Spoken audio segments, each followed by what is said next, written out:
El siguiente conferenciante es Juan Maldacena. Juan Maldacena es uno de los más brillantes, quizá el joven líder de la física teórica de cuerdas a nivel mundial. Él trabaja en el Instituto de Estudios Avanzados de Princeton. Ha hecho muchas contribuciones importantes, pero quizá la más notable sea la introducción en el año 98 de lo que se llama la conjetura de Maldacena. Precisamente en el congreso de la última semana se podría decir que más de la mitad de las conferencias usaban de una manera u otra sus resultados y su conjetura. Y nos va a hablar sobre los agujeros negros y la naturaleza del espacio-tiempo. Juan. Gracias. Es un gusto enorme para mí estar acá en Madrid, en España. Y bueno, vamos a ver qué es más difícil entender, si el inglés o mi acento argentino. Yo les voy a contar una historia muy interesante, la historia de los agujeros negros. Voy a tratar de contarles toda la historia de cómo se han ido descubriendo. Es una historia llena de vericuetos y sorpresas y cosas que la gente no esperaba. Y muchos de los físicos que contribuyeron en forma importante a esta historia tenían visiones equivocadas sobre ciertos aspectos de los agujeros negros. Así que los agujeros negros nos siguen sorprendiendo, nos han ido sorprendiendo continuamente. Los agujeros negros fueron descubiertos por Schwarzschild, un físico que resolvió las ecuaciones de Einstein de la relatividad general y encontró estas soluciones en donde el espacio parecía tener un agujero. A Einstein no le gustó esto demasiado porque implicaba que su teoría tenía un agujero, su teoría debía ser reemplazada por algo un poco mejor y dijo, bueno, quizás sí existe esta solución, pero no es físicamente relevante. Esa era su opinión. Sin embargo, un físico indio, Chandrasekhar, encontró que estrellas masivas iban a colapsar inevitablemente en agujeros negros. O sea, era inevitable que uno iba a formar un agujero negro. O sea que este agujero debía ser tomado en serio y debía ser comprendido y analizado.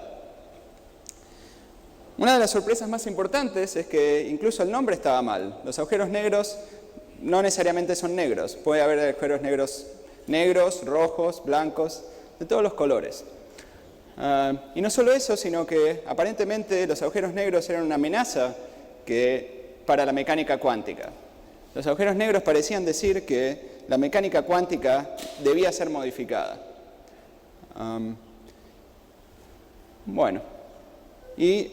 Más recientemente, por medio de la teoría de las cuerdas, que es una teoría que junta la gravedad con la mecánica cuántica, se han analizado estos agujeros negros y se ha entendido que no es necesario modificar la mecánica cuántica, lo cual es bueno, ya que no sabemos realmente cómo modificar la mecánica cuántica. Entonces mi charla va a ser básicamente contarles esta misma historia que les acabo de contar, pero de una manera más detallada, más larga y con un poco más de explicaciones. Entonces, antes de comenzar, debemos recordar algunas cosas que se han descubierto hace 100 años. Debemos recordar la unidad que hay entre el espacio y el tiempo, porque los agujeros negros son un agujero no solo en el espacio, sino también en el tiempo. Entonces debemos recordar por qué es que el espacio y el tiempo están relacionados. Lo que relacionó el espacio y el tiempo fue la teoría de la relatividad especial. La teoría de la relatividad especial se basa en dos principios. El primer principio es el hecho de que si tenemos dos observadores que están viajando a velocidad constante, uno con respecto al otro, ambos observadores observan las mismas leyes de la física. Y esto es algo que ustedes han podido comprobar experimentalmente. Ustedes pueden estar viajando en un avión a 800 km por hora y no notan nada especial. Dentro del avión uno parece que estuviera quieto. Y recién cuando uno ve un avión moviéndose en otra dirección, uno mira por la ventanilla, uno ve que uno se está moviendo. Este es el primer principio. Este principio no es nuevo, es el mismo principio que Galileo también postuló para basar la mecánica clásica. Es un principio básico de la mecánica y de la física. El segundo principio es un límite de velocidad cósmico. O sea, hay una velocidad máxima a la cual se pueden propagar las señales, que es la velocidad de la luz. Este es el segundo principio de la relatividad especial y parecen ser dos principios muy inocentes. Sin embargo, cuando uno los junta, uno obtiene cosas muy extrañas. Y esto muy extraño uno lo obtiene si uno analiza qué observarían dos observadores que están mirando la luz. O sea, si uno mira este tipo de experimento, lo que uno diría es que el observador que está arriba vería que la luz viaja más despacio. O sea, piensen un segundo en esto, y si ustedes piensan que los dos observadores miden la misma velocidad, si esa es su respuesta intuitiva, es porque no están entendiendo este dibujo muy bien. O sea, es un hecho sorprendente que desafía la intuición, el hecho de que ambos observadores vean la misma velocidad. Y los dos observadores ven la misma velocidad porque las distancias son distintas. Los dos observadores miden distintas distancias, el segundo observador se contrae en la dirección de movimiento, y no solo eso, sino que el tiempo pasa en forma más lenta para el observador de arriba. Esto es algo, o sea, para que ambos puedan medir la misma velocidad, que es algo muy poco intuitivo, lo que ocurre es que el tiempo que ambos miden es distinto. Como la velocidad es una medición de la velocidad, de cuánto se desplaza algo por unidad de tiempo, como esa unidad de tiempo es distinta para ambos observadores, ambos miden la misma velocidad. Y esto es un hecho que ha sido comprobado, es un hecho experimental, no, es algo sorprendente, pero bueno, así es la naturaleza, ¿qué le vamos a hacer? Y si les parece obvio es porque uno no lo entiende, es porque lo expliqué en forma poco clara. Esto da lugar, una manera también alternativa de ver esto es que da lugar a ciertas paradojas o ciertos fenómenos en realidad un poco raros, pero que así son. Y es el hecho de que si tomamos dos gemelos que nacieron al mismo tiempo y a uno lo hacemos viajar a gran velocidad y al otro lo dejamos quieto, al cabo de cuando se vuelven a juntar van a tener distintas edades. Y esto es algo experimental, uno lo puede hacer, uno toma dos relojes, uno lo mueve y realmente tienen distintas edades. Comprobarlo con personas es más difícil, no se ha hecho todavía, pero sí se ha comprobado con relojes. El segundo aspecto de la historia que vamos a contar es la gravedad. Por supuesto, la gravedad es la fuerza más obvia de todas las fuerzas y también es obvio lo que dijo Aristóteles, que los objetos más pesados caen más rápido. O sea, uno tira una pluma y una roca y la roca cae más rápido. Por supuesto, eso se debe solamente a la resistencia del aire y cuando uno elimina el aire, todo cae de la misma manera. Esto también es un poco sorprendente y ha sido, bueno, ustedes seguramente han escuchado de esto muchas veces, el hecho de que todo caiga de la misma manera. Esto de que todo caiga de la misma manera se llama el principio de equivalencia. Dice esencialmente que, bueno, lo que acabo de decir, de que todo cae igual. Y esto lo comprobamos en nuestra vida cotidiana, no parece ser cierto porque hay aire.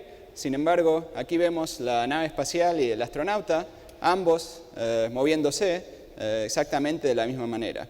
A pesar de que el astronauta es mucho más liviano que la nave espacial, a pesar de que uno está hecho de metal, el otro está hecho de carne humana, ambos caen exactamente igual y uno parece estar flotando ahí en el espacio. La relatividad general es la teoría moderna de la gravedad, la teoría que nos explica el origen de la gravedad. Fue formulada por Einstein en 1915-1916.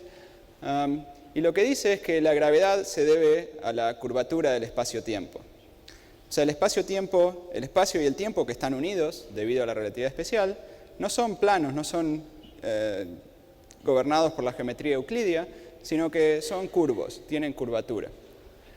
Entonces, la manera en que describimos la gravedad es que un objeto pesado curva el espacio y el tiempo a su alrededor, como en este dibujo donde vemos que la Tierra curva el espacio y el tiempo, curva el espacio. En esta figura solo vemos que curva el espacio, pero también curva el tiempo, es importante que también curve el tiempo. Y las partículas se mueven siguiendo la trayectoria de menor longitud en ese espacio y tiempo. Entonces, el hecho de que todas las partículas se muevan de la misma manera, de que todo se mueva de la misma manera, es porque todas las partículas exploran la misma geometría. Todas ven el mismo espacio y tiempo. O sea, el espacio y el tiempo es el escenario en donde ocurre la física.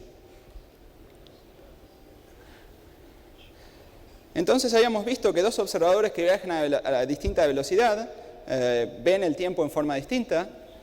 De la misma manera, dos observadores que están en un campo gravitatorio, que sienten la gravedad, que sienten la geometría del espacio-tiempo, miden el tiempo en forma distinta. Por ejemplo, aquí tenemos dos personas, una que está en el piso de arriba de un edificio y otra que está en el piso de abajo. Aquí en la Tierra, sometidos al campo de gravedad de la Tierra. Si ambos tienen dos relojes, el de arriba vería que su reloj funciona más rápido que el de abajo. No, seguramente ustedes no han notado este efecto, que es cierto, que es real y que ha sido experimentalmente comprobado, y la razón por la cual no lo han podido comprobar es porque es un efecto sumamente pequeño, que para verlo hace falta un reloj muy preciso. Pero si tuviéramos un campo gravitatorio suficientemente fuerte, este efecto sería muy importante.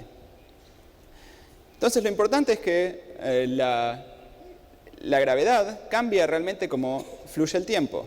Así como teníamos una paradoja de los mellizos con observadores moviéndose a distinta velocidad, si tenemos dos observadores y uno de ellos está un tiempo largo cerca de un campo gravitatorio muy grande, se va a mantener. Bueno, acá, perdón, cambié los dos observadores, el de abajo debería ser el más joven. Bueno, todos cometemos algunos errores. Entonces, lo que Schwarzschild encontró fue la geometría del espacio y el tiempo fuera de un objeto masivo. O sea, resolvió las ecuaciones de Einstein fuera de, por ejemplo, una estrella muy masiva. Y entre esa solución nos dice cómo fluye el tiempo. Y nos dice que a medida que nos vamos acercando a la estrella, a medida que nos vamos acercando al campo gravitatorio, el tiempo fluye en manera más lenta. O sea, afuera el reloj va más rápido que cerca de la estrella. Y a medida que la estrella se va contrayendo, si la estrella, podemos imaginarnos toda la masa de la estrella en una región cada vez más pequeña, encontramos que el tiempo pasa en forma cada vez más pequeña.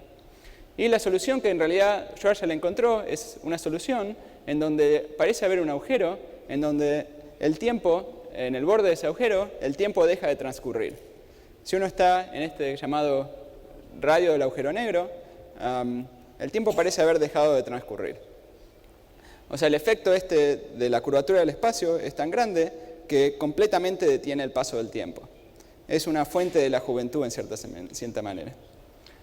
Sin embargo, esta superficie parece ser muy rara porque el tiempo deja de pasar allí, pero una persona que se está cayendo dentro de ese objeto no siente nada especial al pasar a través del horizonte, siente que el espacio y el tiempo, bueno, estaban un poco curvos, pero no demasiado, y al cruzarlo, la geometría continúa detrás de ese horizonte, y finalmente llega a una región que es llamada singularidad. Singularidad significa que no la podemos entender con la teoría clásica de Einstein.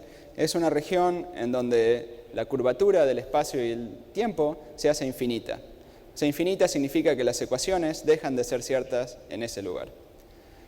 Entonces, los agujeros negros nos dicen que la teoría de Einstein realmente debe ser modificada. Con la teoría de Einstein no podemos decir qué le ocurre a un observador que cae dentro del agujero negro. O sea, los agujeros negros son la semilla de la destrucción de la teoría de Einstein. O sea, son predichos por la teoría de Einstein, pero también nos dicen que la teoría de Einstein debe ser reemplazada por una teoría mejor.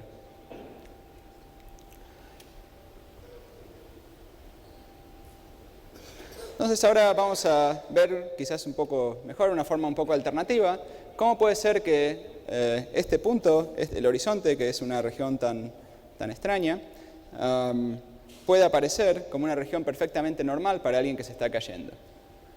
Entonces, para eso debemos ver al espacio y al tiempo como un río. Imaginémonos un río que se está aproximando a una catarata, en donde la velocidad del agua va aumentando a medida que nos vamos acercando a la catarata, y que en este río tenemos unos peces que pueden nadar a una cierta velocidad constante con respecto al agua. Entonces, si la velocidad a la que nadan los peces, máxima que pueden nadar los peces, que llamamos la velocidad de la luz, es mayor que la velocidad del agua, el pez va a poder nadar hacia la derecha y va a poder evitar caerse en la catarata. Si tenemos en la región en donde la velocidad del agua es exactamente igual a la velocidad máxima a la cual pueden nadar los peces, el pez va a tratar de nadar y nadar y nadar, pero siempre va a estar en el mismo lugar. Entonces así es como podemos entender en forma quizás intuitiva de que el tiempo se detiene en ese lugar. Sin embargo, si al pez por alguna razón se le ocurre nadar hacia la izquierda, uno va a encontrar el pez, por más que nadie hacia la derecha, va a ser llevado por el agua hacia la catarata, en donde va a caer y ahí estará la singularidad que lo va a destruir. Entonces el horizonte marca una línea sin retorno que si uno la cruza, uno no puede volver a escapar. Así como el pez no puede escapar de la catarata, alguien que cae dentro de un agujero negro, que cruza el horizonte, no puede evitar ser despedazado en la singularidad. Entonces, para repetir nuevamente, el agujero negro es una región del espacio y del tiempo que se produjo por una concentración muy grande de materia, tiene un horizonte que si uno lo cruza, uno no puede volver a salir. Y algo que se comprendió, como mencioné al principio, que lo comprendió Chandrasekhar, es que una estrella puede colapsar en un agujero negro. Si uno tiene una estrella masiva, varias veces más grande que la masa del Sol, eventualmente, cuando su combustible nuclear se va acabando, puede llegar a colapsar en un agujero negro. Y va inevitablemente a colapsar en un agujero negro. Esto implica que en el cielo puede haber objetos que son agujeros negros. Entonces, simplemente les voy a contar cómo es que los astrofísicos, tratan de ver a estos agujeros negros. Hay básicamente dos tipos de agujeros negros que son los más estudiados, que son los que hay unos que tienen un tamaño de 10 kilómetros, que son producidos por estrellas muy masivas, o sea, varias veces más masivas que el Sol. Y hay otros agujeros negros que son enormes, del tamaño del sistema solar, que son agujeros negros que están en el centro de las galaxias. Y actualmente incluso se están descubriendo agujeros negros de masas intermedias. Ahora, ¿cómo es que vemos los agujeros negros? O sea, si nada puede escapar el horizonte, nada debería ser emitido por los agujeros negros y efectivamente los veríamos negros. Sin embargo, en principio, si tuviéramos una estrella que se mueve detrás del agujero negro, el agujero negro funcionaría como una especie de lente y podríamos ver cómo deflecta la luz de la estrella, en base a eso ver los agujeros negros. Esa es una de las maneras en las cuales se tratan de ver los agujeros negros. En algunas situaciones tenemos suerte y estos agujeros negros están cerca de otra estrella y va a haber materia o gas de la otra estrella que vaya cayendo dentro del agujero negro. O sea, en un pasado había dos estrellas que estaban una cerca de la otra, una de ellas colapsa en un agujero negro y después el material de la otra estrella va cayendo en el agujero negro que se ha formado. Ese material, al caer, se calienta y emite radiación, rayos X, que los astrónomos ven y pueden estudiar, y pueden ver indirectamente que hay una fuente gravitatoria muy poderosa que se cree que es un agujero negro. Esos son los agujeros negros que son producidos por estrellas. Hay agujeros negros que están en los centros de las galaxias. Aquí hay una foto de una galaxia a la izquierda. Esa región blanca es la galaxia. Abajo indicamos el tamaño. Es un tamaño realmente gigantesco, de 90.000 años luz del tamaño de esa foto. Y del centro de esa galaxia salen partículas de mucha energía, unas como plumas de energía, unas llamaradas de energía que salen hacia afuera, y noten la escala gigantesca que tienen esas llamaradas de energía. Son más grandes que toda la galaxia. Entonces uno se pregunta de dónde es que viene tanta energía. ¿Qué es lo que puede haber en el centro de esas galaxias que emitan tanta energía? Entonces, cuando estas cosas se vieron hace mucho tiempo, se creyó que lo único que podía dar origen a eso sería un agujero negro muy poderoso, muy grande en el centro de las galaxias, y que había materia que estaba cayendo dentro de ese agujero negro, que se calentaba mucho, y parte de esa materia era enviada hacia afuera y parte caía dentro del agujero negro.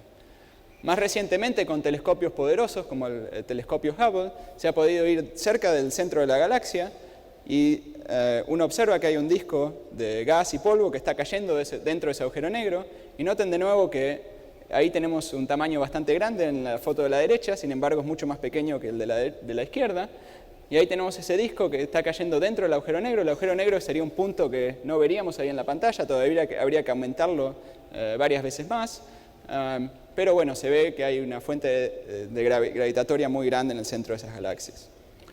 Y se cree que todas las galaxias similares a la nuestra, incluso la nuestra, tienen un agujero negro de estos gigantes en su centro. O sea, los agujeros negros que pasaron de ser una curiosidad teórica, una sorpresa encontrada por Schwarzschild, actualmente parecen ser habitantes normales de nuestro universo, y de hecho hay astrofísicos que están tratando de entender el rol de los agujeros negros en el centro de las galaxias, si son la razón por la cual se formó la galaxia o si fueron formados en forma accidental. Pero ciertamente son habitantes de nuestro universo que nos interesaría conocer y que, bueno, se está tratando de conocer, y muchos de esos aspectos están siendo explorados experimentalmente. Ahora simplemente voy a decir algo para eliminar ciertas quizás preconcepciones equivocadas sobre los agujeros negros, y el hecho es que los agujeros negros son objetos muy peligrosos que nos van a atraer, nos van a destruir. Pero bueno, los agujeros negros no son peligrosos si uno se mantiene fuera. Por ejemplo, si reemplazáramos al Sol por un agujero negro, la Tierra seguiría dando vueltas alrededor de ese agujero negro y no habría una diferencia muy importante. Por supuesto, no veríamos al Sol a la mañana, pero seguiríamos dando vueltas. El agujero negro más cercano está a años luz de distancia, y si uno realmente se preocupa por la gravedad, hay que preocuparse más por no caerse en una escalera que por los agujeros negros. Y los agujeros negros son muy buenos para hacer investigaciones teóricas. No solo porque de esa manera uno se mantiene seguro, sino que son una fuente muy importante para descubrir nuevos aspectos de la gravedad, en especial de la gravedad cuántica. Hay propiedades clásicas muy interesantes de los agujeros negros. O sea, los agujeros negros son soluciones de estas ecuaciones de Einstein, que son complicados. Sin embargo, como soluciones, tienen propiedades muy sencillas.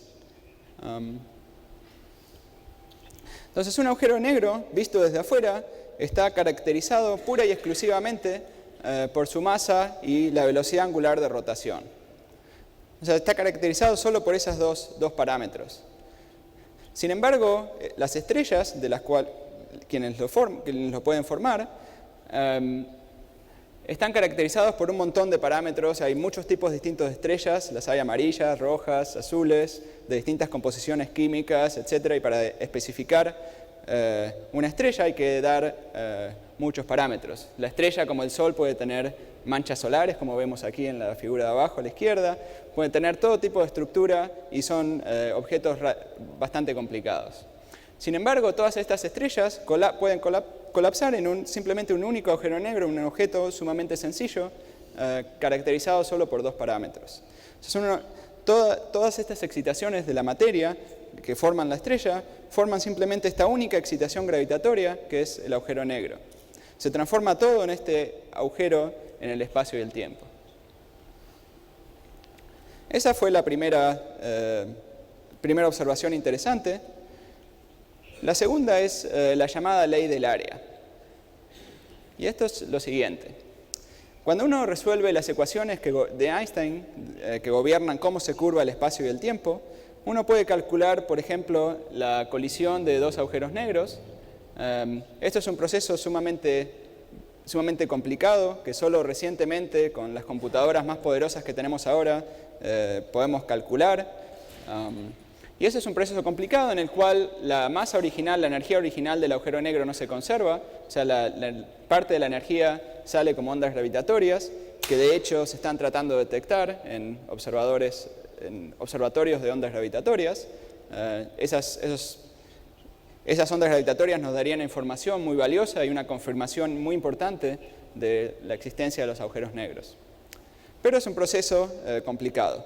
Sin embargo, este proceso complicado tiene un aspecto muy sencillo. Y este aspecto muy sencillo es el hecho de que el área final del agujero negro siempre tiene que ser mayor que la suma de las áreas originales. El área aumenta. Entonces, a los físicos siempre les gusta cuando ecuaciones complicadas tienen aspectos sencillos. Eso ciertamente es... a los físicos les gusta encontrar la simplicidad en la complejidad. Les gusta encontrar cosas sencillas de sistemas complicados, y esta ley del área es una cosa muy sencilla del comportamiento de los agujeros negros.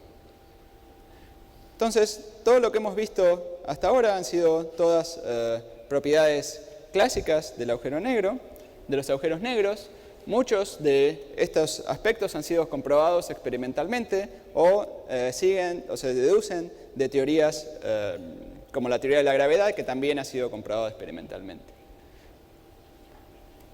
Cuando consideramos, además de estos efectos de las ecuaciones clásicas, los efectos de la mecánica cuántica, encontramos una sorpresa. La sorpresa es que puede haber agujeros negros blancos. Entonces, esto fue descubierto por Hawking en 1974, y es el hecho de que las leyes de la mecánica cuántica implican que los agujeros negros pueden emitir radiación térmica, o emiten radiación térmica. Esta radiación térmica, o la temperatura del agujero negro, depende de su tamaño. O sea, un agujero negro es como si fuera un pedazo de carbón. Si está frío lo vemos negro. Si su tamaño es más pequeño, lo vamos a ver más caliente, lo vamos a ver rojo, como un pedazo de carbón que lo vemos rojo. Y si todavía es más pequeño, lo veríamos blanco. Entonces acá abajo, simplemente para dar una idea de las temperaturas de las cuales estamos hablando, puse la temperatura de algunos agujeros negros de distintas masas. Por ejemplo, si formáramos un agujero negro con la masa del Sol, como son los agujeros negros que se forman por el colapso de estrellas, esta temperatura sería sumamente pequeña. Sería del orden de una millonésima encima del cero absoluto de temperatura.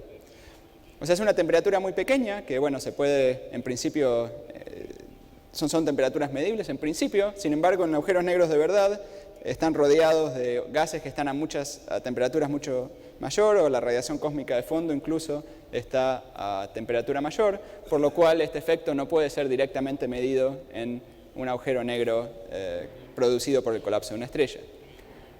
Si tuviéramos un agujero negro de la masa de la Tierra, sería un agujero negro que tendría un tamaño de 1 centímetro, y ese también tendría una temperatura muy pequeña. Si formáramos un agujero negro un poco más liviano, de la masa de un continente, ese agujero negro tendría una temperatura del orden de 7000 grados centígrados, que sería que lo veríamos blanco. O sea, ese tipo de agujero negro lo veríamos como un punto blanco. Entonces, eso es un resultado sorprendente, y les voy a tratar de dar una idea de por qué es que ocurre este resultado. Lo importante aquí es que, de acuerdo a las leyes de la mecánica cuántica relativista, las partículas pueden crearse y aniquilarse continuamente, y como dijo David Gross, el vacío es un objeto muy complicado, en donde hay partículas que se están creando y aniquilando continuamente, y esto en el espacio plano no produce ningún efecto, no hay una creación neta de partículas. Hay partículas con energía positiva y partículas con energía negativa constantemente siendo creadas, pero en un espacio plano que es independiente del tiempo, las energías solo pueden ser positivas, y por lo tanto estas partículas con energía negativa pueden vivir solo un tiempo muy pequeño, permitido por el principio de incertidumbre de Heisenberg. Sin embargo, en presencia de un horizonte, acá la línea vertical sería el horizonte del agujero negro, uno podría también tener esa creación de partículas. Sin embargo, lo que es energía negativa para alguien visto de afuera es energía positiva o razonable para el observador visto de adentro, y no hay razón alguna por la cual estas dos partículas no puedan existir. Estas dos partículas se pueden crear, y una de ellas puede irse hacia afuera, y esa partícula que se ve hacia afuera es vista como radiación o como una emisión térmica de partículas desde el punto de vista de un observador que se mantiene fuera del agujero negro. O sea, todo esto se debe a la estructura muy complicada del vacío. En presencia del agujero negro, esta estructura hace que haya una emisión neta de partículas. Esto implica que los agujeros negros tienen una vida finita, ya que si no hay nada que esté cayendo en ellos, van a empezar a emitir radiación y van a perder su masa.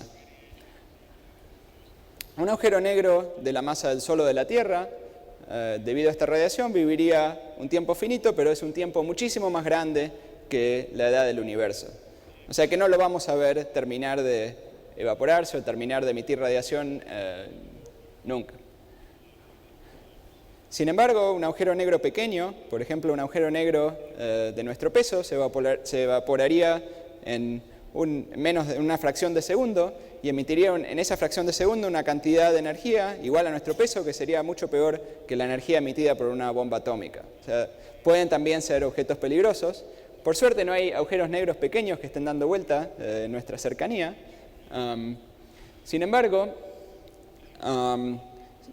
una esperanza para poder detectar estos efectos es que agujeros negros suficientemente pequeños, del orden de la masa de una montaña, se hubieran creado al principio del Big Bang y que, por procesos físicos que no conocemos, y que se estarían evaporando ahora, y quizás esa sería una manera de ver estos efectos. O sea, este es un efecto que es difícil de ver en los agujeros negros que la naturaleza nos produce por medio del colapso de estrellas. Quizás la naturaleza sea buena y nos produzca estos agujeros negros en el principio del Big Bang y los podamos ver. Pero si uno produce en forma artificial un agujero negro, ciertamente uno vería este efecto. Por supuesto, es muy difícil producir de manera artificial un agujero negro pequeño. Sin embargo, este tipo de efectos producen desafíos teóricos muy interesantes. Producen desafíos teóricos porque son efectos que mezclan la mecánica cuántica y la gravedad. Y como ya habíamos visto en la charla anterior de David Gross, esta mezcla de la gravedad y la mecánica cuántica es algo que no se puede describir por medio de la teoría de Einstein, y hay que ir a una nueva teoría, como la teoría de las cuerdas. Entonces, antes de describir la teoría de las cuerdas o estas nuevas teorías, voy a tratar de explicar un poco cuáles son, en forma más concreta, estos problemas teóricos que tenemos con los agujeros negros. El primero es, ¿de dónde realmente es que viene el calor de los agujeros negros? Y el segundo es la pérdida de la información. El calor. O sea, si uno tiene un cuerpo que está a una cierta temperatura, como aprendimos en base a desarrollos de Boltzmann, uno ve la temperatura debido al movimiento de las partículas del sistema. O sea, la única diferencia entre un objeto caliente y uno frío es que en el objeto caliente las partículas que forman el sistema se están moviendo más rápido que las partículas del objeto frío. O sea, el calor se debe al movimiento de los constituyentes microscópicos del sistema. Entonces la pregunta es, ¿cuáles son realmente los constituyentes microscópicos de los agujeros negros? ¿Qué es lo que se está moviendo dentro de los agujeros negros? Y como los agujeros negros son un fenómeno puramente gravitatorio, uno esperaría que estos constituyentes simplemente sean como los átomos del espacio-tiempo. Son los constituyentes microscópicos del espacio y el tiempo. Hay un concepto relacionado que quizás no es tan obvio para los no físicos, que es el concepto de la entropía, que es algo íntimamente relacionado a la temperatura. Si nunca escucharon hablar de la entropía, simplemente piénsenlo como la temperatura, o algo muy relacionado con la temperatura. Así como la temperatura se debe al movimiento de los constituyentes, la entropía nos dice de cuántas maneras distintas se pueden mover estos constituyentes. Cuántas posibilidades hay microscópicas de configuraciones, cuántas configuraciones microscópicas que nos dan la misma configuración macroscópica. Y hay una ley de la termodinámica, que es una fórmula sencilla, que nos da la entropía si conocemos la energía y la temperatura. Y esa entropía en el caso de los agujeros negros, ya que conocemos la temperatura y conocemos la energía, que es la masa del agujero negro, podemos calcular la entropía y resulta ser el área del horizonte. La entropía es proporcional al área del horizonte, medida en unidades de la longitud de Planck, que es una longitud muy pequeña, del orden de 10 a la menos 33 centímetros.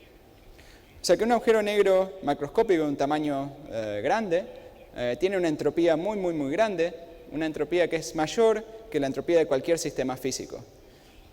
Lo que ello quiere decir es que el número de constituyentes de un agujero negro es mucho mayor que el número de constituyentes de cualquier objeto ordinario del mismo tamaño.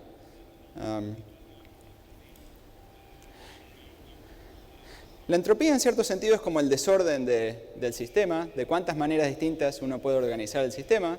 Y hay una ley que quizás es una de las leyes más intuitivas de la física, que nos dice que el desorden siempre aumenta. Esta es una ley que siempre podemos experimentar en nuestra vida cotidiana. Y esta es, en el caso de los agujeros negros, es la ley del área. Habíamos visto que los agujeros negros tenían esta propiedad clásica de que el área siempre aumentaba, y esa propiedad clásica es la segunda ley de la termodinámica, de acuerdo a estas fórmulas. Entonces, la pregunta es, esta entropía que uno calcula en base a las leyes de la termodinámica, leyes macroscópicas, ¿cuál es el origen microscópico de estos grados de libertad? ¿Cuáles son los constituyentes microscópicos del agujero negro? Y estos constituyentes, si los entendemos, nos van a decir cuál es la estructura del agujero negro. O sea, el agujero negro es un objeto que produce un agujero en el espacio y el tiempo, que pone en cierta manera al desnudo estos constituyentes microscópicos del espacio-tiempo que normalmente no podemos ver en forma directa. Pero los agujeros negros producen ciertos efectos, como la temperatura, etcétera, que son debidas a estos constituyentes microscópicos. Ese es el primer problema. Ahora vamos a hablar sobre el segundo problema, el problema de la pérdida de información en los agujeros negros. Como habíamos visto, uno puede formar un agujero negro de distintas maneras. Uno puede formarlo con distintas estrellas, o un agujero negro pequeño puede ser formado de distintas maneras. Uno puede tirar mucha información dentro de este agujero negro, y la información, por ejemplo un libro, sería desaparecida completamente dentro del agujero negro. Y este agujero negro luego emitiría radiación térmica, emitiría un montón de partículas, y eventualmente desaparecería. O sea que lo que hicimos fue poner un montón de información, tirar un montón de cosas dentro del agujero negro, y después ese agujero negro emite radiación térmica. Radiación térmica significa algo muy desordenado, algo que no tiene ninguna información. Esto sería un problema porque según la mecánica cuántica, uno no puede perder la información. O sea, de acuerdo a las leyes de la mecánica cuántica, si uno tira algo a un sistema, si uno tiene ciertas partículas que colisionan y después salen para afuera, lo que sale para afuera puede ser muy complicado, pero en principio uno podría deducir la información de lo que cayó dentro del agujero negro. Entonces, de acuerdo a la mecánica cuántica, debería haber diferencias muy sutiles en la radiación que sale que contienen la información de lo que formó el agujero negro. O sea, pensemos a la formación del agujero negro como un crimen que luego, al evaporarse, deja pequeñas señales. Entonces la pregunta es si un detective sumamente poderoso puede ir y analizar esas señales que salen y reconstruir qué fue lo que cayó dentro del agujero negro, cuál fue el crimen que se cometió. Sin embargo, eso sería si la mecánica cuántica fuera cierta. Por otro lado, si la información realmente se perdiera, uno tiene que modificar las leyes de la mecánica cuántica. Y lo malo en ese sentido es que no sabemos cómo modificar las leyes de la mecánica cuántica. La mecánica cuántica es algo es muy rara, es muy poco intuitiva, pero tiene leyes precisas que entendemos precisamente. Si la queremos reemplazar, es muy difícil reemplazarla por algo que sea consistente y que reproduzca todas las leyes de la física que conocemos actualmente. Entonces, para poder realmente analizar este problema sobre si los agujeros negros realmente pierden la información, si tenemos que reemplazar la mecánica cuántica o no, necesitamos una teoría que incorpore la gravedad y la mecánica cuántica. Y esa teoría es la teoría de cuerdas. La teoría de cuerdas es, como David dijo, una teoría conservadora en el sentido de que preserva los principios de la mecánica cuántica, pero lo único que hace es reemplazar las partículas que en las teorías usuales son puntuales por teorías de una dimensión. Y lo bueno de la teoría de las cuerdas es que las interacciones de estas cuerdas son finitas y dan origen a una teoría consistente. Y permiten describir la gravedad junto con la mecánica cuántica y además puede unificar todas las interacciones. O sea, distintas partículas son distintos modos de vibración de la cuerda y puede describir todas las partículas y todas las interacciones en términos de un solo objeto, que sería la cuerda. Dentro de la teoría de las cuerdas podemos entender el origen de la entropía de los agujeros negros en algunas situaciones sencillas, en donde podemos variar la interacción entre las cuerdas y cuando las interacciones son grandes uno tiene un agujero negro y cuando las interacciones son pequeñas uno tiene una colección de cuerdas y otros objetos que la teoría tiene que se llaman debranas. No importa demasiado qué son, lo que sí importa es que conocemos precisamente las leyes de interacciones o las leyes que gobiernan el comportamiento de las cuerdas y esos otros objetos. Y uno puede ver que para una dada configuración del agujero negro hay muchas configuraciones posibles de estas cuerdas que dan origen a la entropía, que dan origen a estos aspectos más térmicos de los agujeros negros. En base a pensar sobre esta descripción de los agujeros negros, se comprendió que dentro de la teoría de las cuerdas podemos describir ciertos espacios-tiempos en términos de partículas que viven en la frontera del espacio-tiempo. Entonces, uno debe imaginarse un espacio-tiempo que podría estar dado por ese diagrama. Esa es una figura de Escher, en donde vemos peces que tienen todos el mismo tamaño real, pero debido a que proyectamos la geometría en 2 dimensiones, vemos que se acumulan en la región cerca de la frontera. Entonces es algo parecido a que cuando tratamos de proyectar la superficie de la Tierra sobre el plano, vemos que algunos países aparecen deformados, vemos deformaciones como que la parte norte, por ejemplo, de Groenlandia, parece mucho más grande que Argentina, y uno sabe que, bueno, Argentina es lo más grande que hay.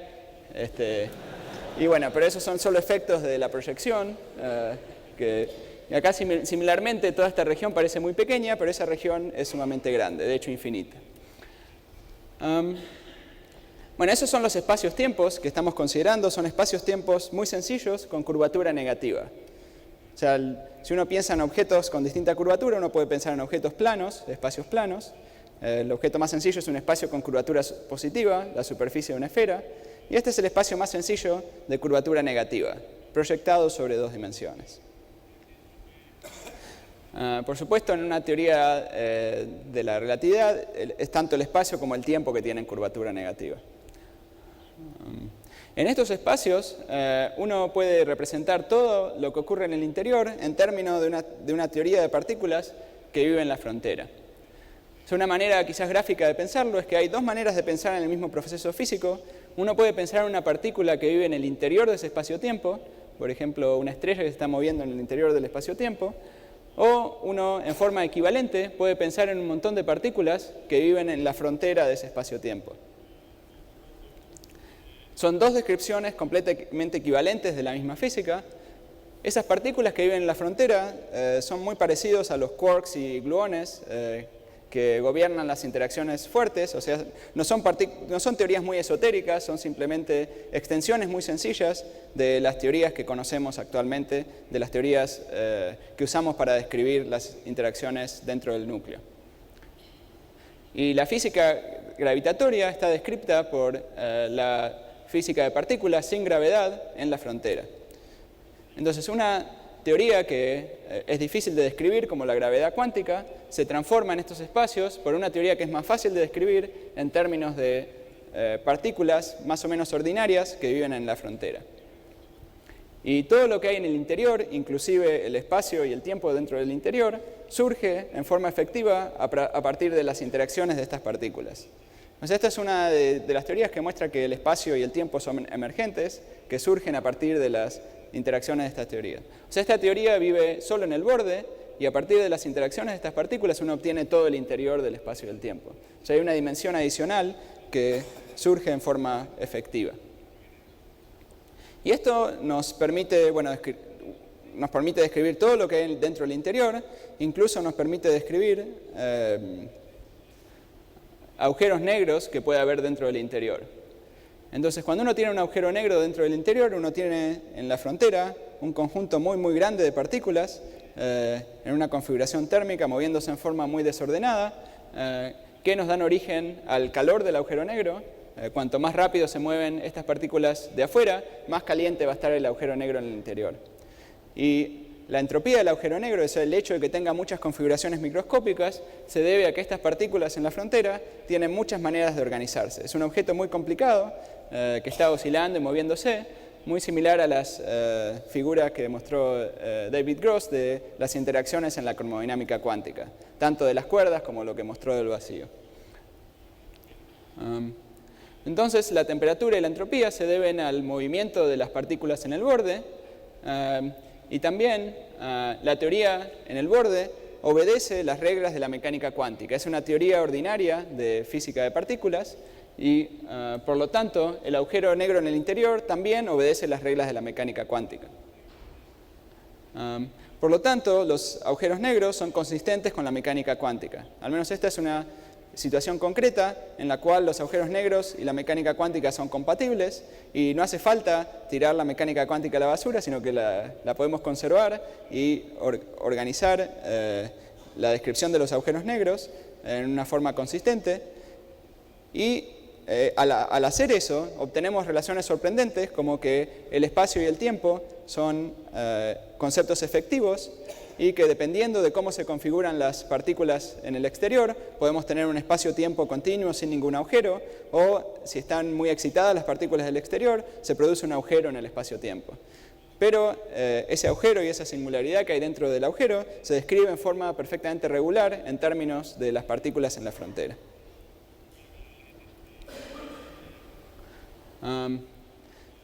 El hecho de que la mecánica cuántica y la gravedad sean consistentes en el contexto de los agujeros negros es una predicción definitiva de la teoría de las cuerdas. Si uno lograra formar un agujero negro, uno vería que ese proceso de formación y evaporación del agujero negro debería respetar las leyes de la mecánica cuántica. Esta es una predicción definitiva de la teoría de las cuerdas, es una predicción que en principio puede ser falsificable, pero en la práctica es muy difícil de comprobar, porque es muy difícil formar agujeros negros. Por lo tanto, uno le gustaría comprobar la teoría de las cuerdas de otra manera. No hay ningún experimento muy claro o muy sencillo que uno pueda quizás lograr hacer para comprobar esta teoría.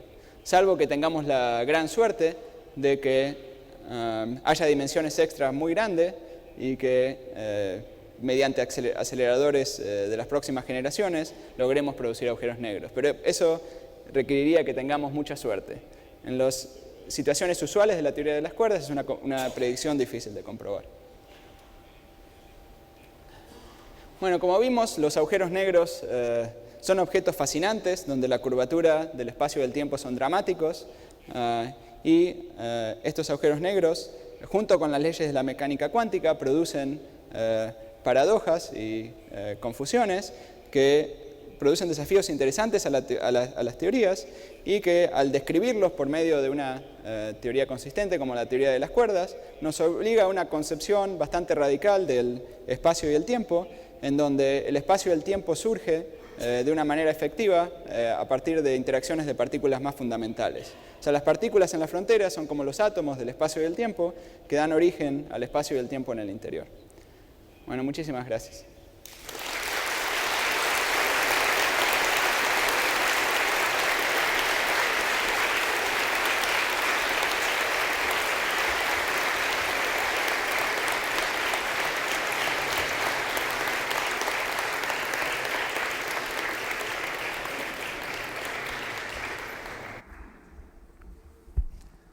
¿Alguna pregunta?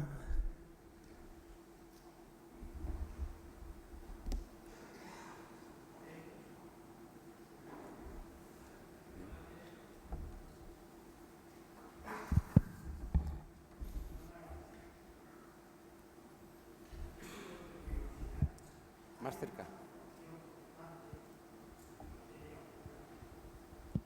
No se oye. ¿Puede acercar el micrófono a la boca, por favor? Sí. Que si hay alguna proporción constante de la materia oscura, de la normal, es decir, que se establece que el 90% es materia oscura y el 10% es en donde, digamos, nosotros vivimos y observamos.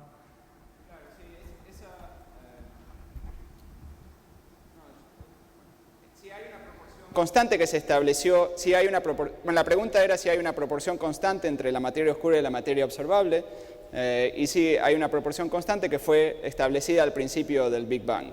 Entonces, una de las preguntas que uno se hace es ¿cuál es el origen de esa proporción? Y que es una pregunta que, para responderla, uno tiene que saber la naturaleza de la materia oscura, y quizás estos experimentos del LHC, del acelerador del cual David Gross habló, quizás nos informen, quizás produzcan partículas que forman la materia oscura.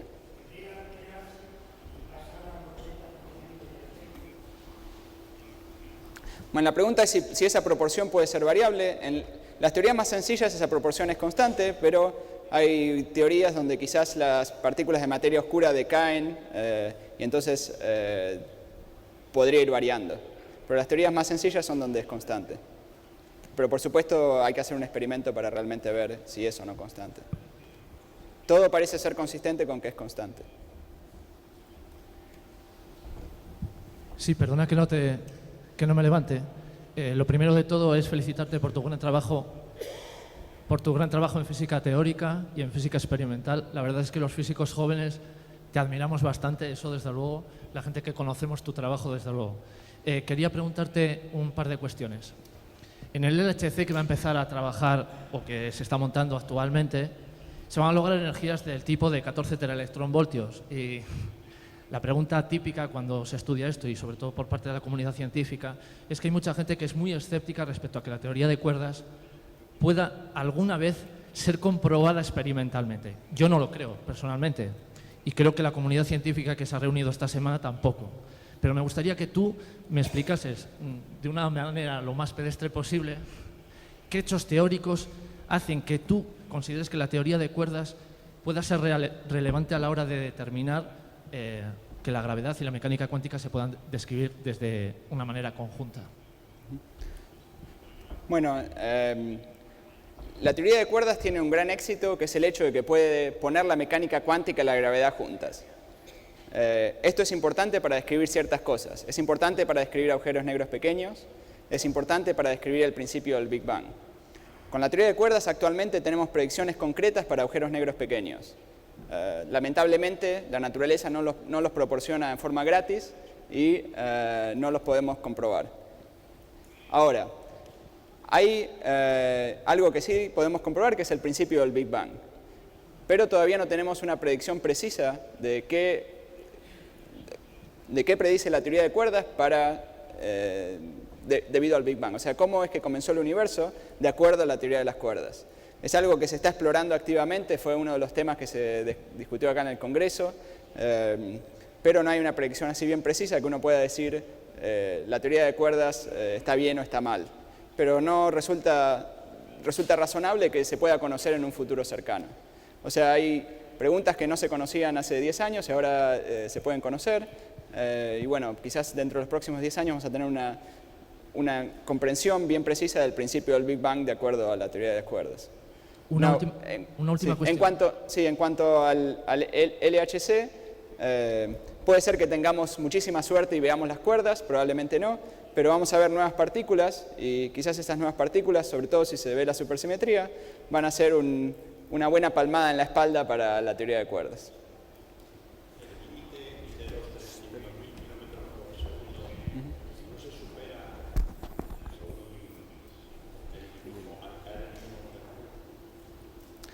La pregunta es si el límite cósmico de velocidad de la velocidad de la luz no se supera al caer dentro de un agujero negro. O sea, este es un límite local, ¿no? O sea, cada uno localmente no se puede propagar a más de la velocidad de la luz. En cierto sentido, el agujero negro, si uno lo ve desde afuera, uno parecería que la persona que se está cayendo cae, y como nunca puede pasar la velocidad de la luz, nunca termina de caer dentro del agujero negro. Por otro lado, la persona que cae dentro del agujero negro ve que cae y en un tiempo finito llega hacia el interior. O sea, ambos observadores miden el tiempo de una manera sumamente distinta y desde el observador de afuera, la persona dentro del agujero negro ocurre en un tiempo más que infinito. Pero bueno, eso se debe a la distorsión tan grande que produce el agujero negro entre el espacio y el tiempo. Pero localmente siempre se preserva este principio.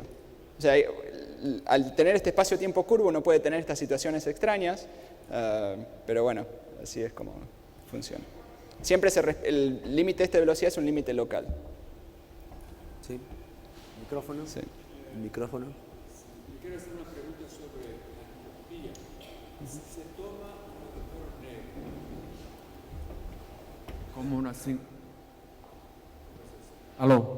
Si se toma un agujero negro como una singularidad, ¿se puede hablar de constituyentes de un agujero negro? No se puede suponer que todo lo que esté en su interior sea una única unidad, que no tenga identidades distintas, sino que una sola cosa. En ese caso, ¿habría alternativas de configuraciones? ¿Habría un número, aunque finito, de configuraciones distintas que pudieran determinar el grado de entropía de ese agujero negro? ¿Se podría quizás tener una lectura dual de entropía máxima y entropía mínima al mismo tiempo? Esa es mi pregunta. Sí, la pregunta es si el agujero negro en el interior puede tener objetos todos idénticos, y entiendo que van a producir la entropía del agujero negro. En principio sí. La manera en la cual lo describimos aquí es yéndonos bien fuera del agujero negro y describiendo tanto el espacio negro como tanto el espacio como el agujero negro en donde está, tanto el espacio como el agujero negro que está en ese espacio, en términos de una teoría, en términos de partículas que están fuera. Y los constituyentes, en cierto sentido, están fuera, los describimos como fuera del agujero negro de una manera equivalente. No podemos asignarle una posición determinada a estos constituyentes. No decimos que están en la singularidad. No sabemos exactamente dónde están distribuidos en todo el espacio del tiempo. Bueno, en forma más precisa están en la frontera, pero dan origen a todo el espacio y el tiempo. O sea, hay que eliminar esa concepción de que los grados de libertad van a estar localizados en el espacio y el tiempo. Hay que pasar a estas nuevas concepciones en donde los grados de libertad están en la frontera del espacio y el tiempo. O sea, en cierto sentido es así, como usted mencionó, nada más que los grados de libertad que dan origen a la entropía están en cierta manera fuera del agujero negro. Bueno, vamos a agradecer de nuevo a Juan su excelente charla.